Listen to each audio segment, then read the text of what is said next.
दिनों से हमको पता चला था कि नगर पंचायत घोसी में काफ़ी भ्रष्टाचार का हो रहा है, जिसके लिए बार बार जनता यहाँ से हमको बता रही थी और स्थानीय लोगों से पता चला था। तो हमने कई बार एप्लीकेशन तहसील दिवस में और एसडीएम साहब को हमने दिया था, और देने के बाद जिसका कोई सुनवाई नहीं हुआ अब तक, और कुछ का सुनवाई भी हुआ तो अभी उस पर कोई कार्रवाई नहीं हुई।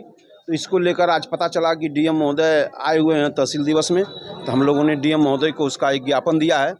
और ज्ञापन में जो उत्तर प्रदेश सरकार, हमारे योगी आदित्यनाथ जी की सरकार, जो जीरो टॉलरेंस पर काम कर रही है, उस जीरो टॉलरेंस को बरकरार रखते हुए किसी भी प्रकार का भ्रष्टाचार हमारी पार्टी भारतीय जनता पार्टी सहने के मूड में नहीं है।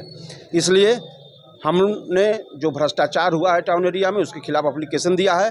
जो दोषी हो उसके खिलाफ कार्रवाई हो, और भारतीय जनता पार्टी के कार्यकर्ता होने के नाते, मंडल अध्यक्ष होने के नाते जो मेरी जिम्मेदारी बनती है कि भ्रष्टाचार के खिलाफ आवाज़ उठाना, उसके तहत हमने आज कार्रवाई के लिए डीएम साहब को विज्ञापन दिया है। इस पर कहना है, इसको भी हमने लिखा है और डीएम महोदय से आग्रह भी किया है कि इसकी जांच करा लें, और जांच करा के जैसा कि कोई भी व्यक्ति चाहे वो किसी भी पद पर हो, जैसे चेयरमैन का पद हुआ, उस पर अपना व्यक्तिगत कोई लाभ नहीं ले सकता। तो इसके तहत अगर वो उसमें दोषी पाए जाते हैं तो उनके खिलाफ कार्रवाई हो, ये हम मांग किए हैं डीएम साहब। हाँ, कुछ गंदे लोग हैं पार्टी से जुड़े, गलत कर रहे हैं, उनके खिलाफ कार्रवाई होगी। सुनवाई हो रही है, कार्रवाई भी हो रही है, लेकिन एक नया भ्रष्टाचार रोज व्यापक भी हो रहा है। तो अधिकारियों के मनमाने ढंग से मान लीजिए, या नगर पंचायत की कमी से बार बार भ्रष्टाचार का हम उल्लेख कर रहे हैं।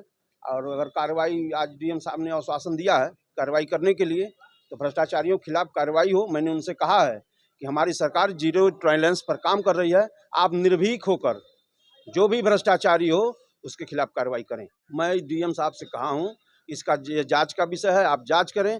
अगर वो भ्रष्टाचार में लिप्त पाया जाता है तो उनके खिलाफ जो भी कार्रवाई बनती है वो होगी।